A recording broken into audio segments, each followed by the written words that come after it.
Hello again, Internet. This is episode 3. You should know what's going on by now, but in case you don't, watch this one. Today, I want to tell you about my torso, and then I want to tell you about anxiety. In that order. So I had top surgery in the week of spring break my sophomore year in high school, which was 3 years ago now, I think. Yes. And everything healed pretty well. It was pretty tidy.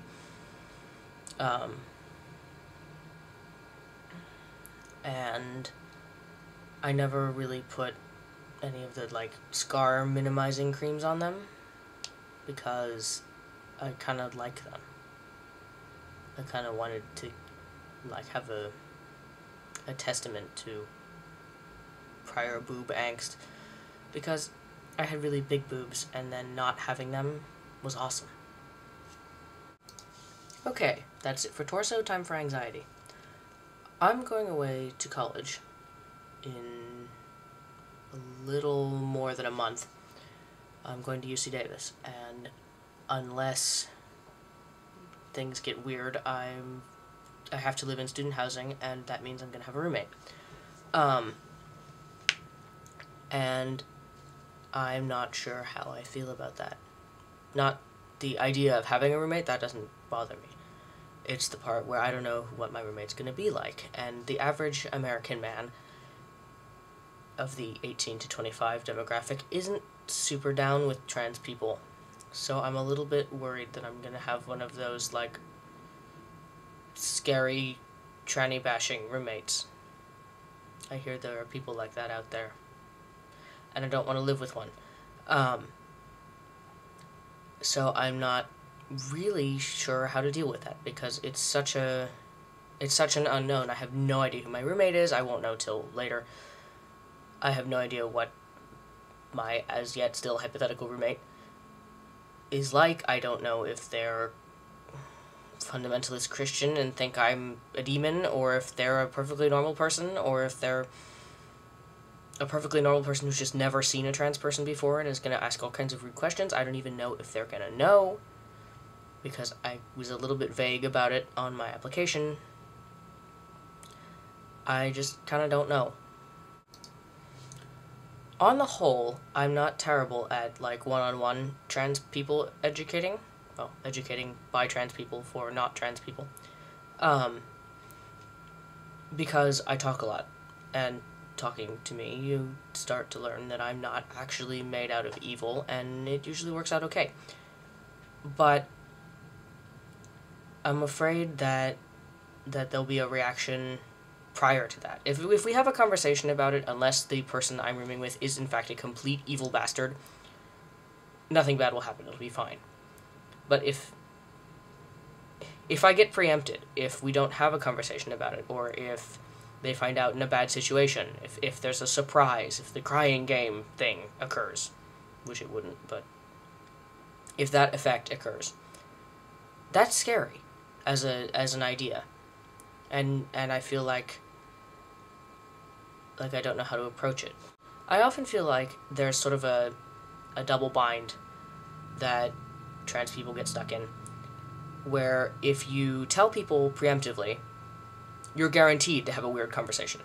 Even the person who takes trans people completely in stride, there's a basically 90% chance you're going to have to go through Transsexual 101 and, explain how you are not, in fact, gay, unless you are gay. If you are gay, you have to explain that, too.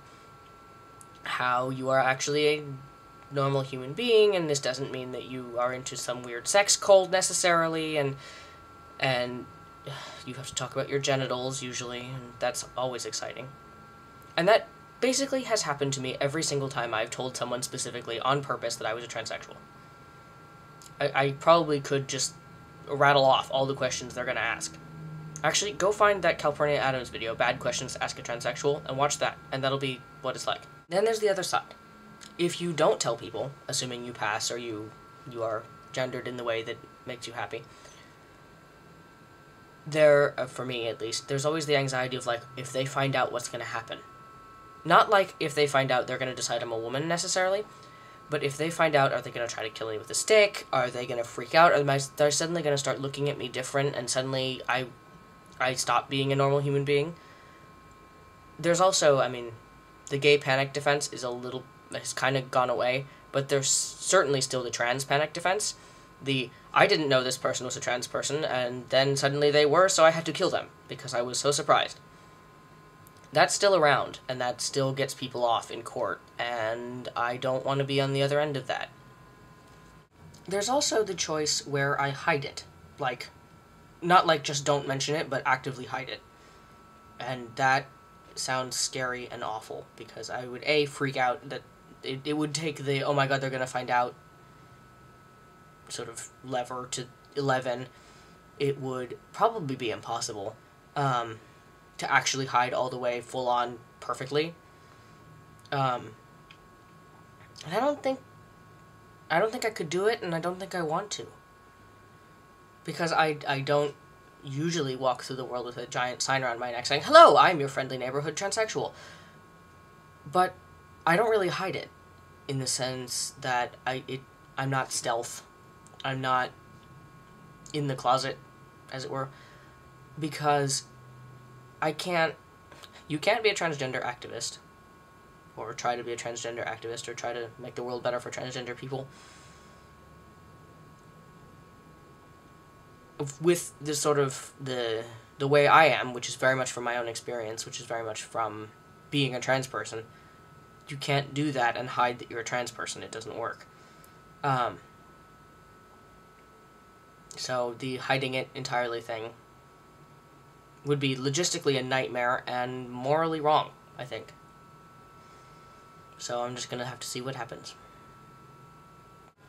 Logically speaking, I'm fairly certain that I will never be beaten to death with a stick by my roommate. And were my roommate to try to beat me to death with a stick, I have all kinds of legal, recourses. I could talk to my resident advisor.